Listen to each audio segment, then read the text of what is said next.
En la Amazonía tenemos un universo de productos. Por ejemplo, el chontacuro. Productos que cualquier restaurante de 3 estrellas Michelin entero los quisiera tener. Es un deber el que tengo, el de poder mostrar esta cocina.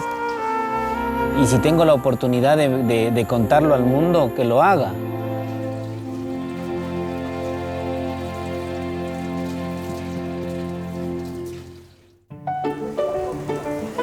Mi nombre es Juan José Aniceto y soy un cocinero especializado en cocina amazónica.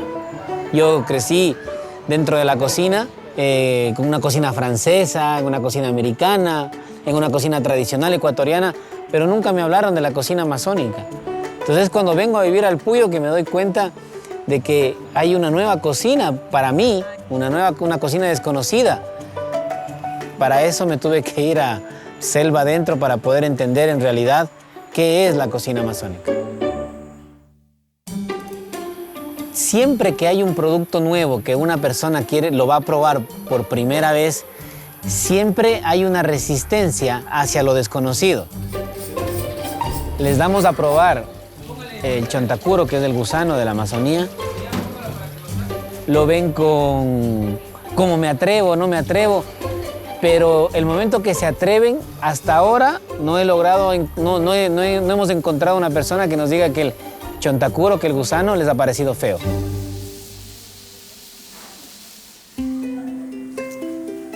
El chontacuro es una de las comidas emblemáticas de la Amazonía del Ecuador. Aparte de ello, se le atribuyen propiedades curativas contra la gripe, con problemas respiratorios. Entonces, el chontacuro es algo que puede tener una apariencia algo diferente, pero que el sabor es muy bueno y sobre todo el aporte nutricional que le hace a la persona. A mí, afortunadamente, en todo el recorrido que hemos hecho en la Amazonía, nada ha dejado de gustarme, todo para mí ha sido rico. Yo vivo convencido de que la cocina amazónica tiene que tener el mismo respeto que el resto de las cocinas. Son productos nutritivos y que trabajados con una buena técnica culinaria pueden estar en cualquier cocina 5 estrellas.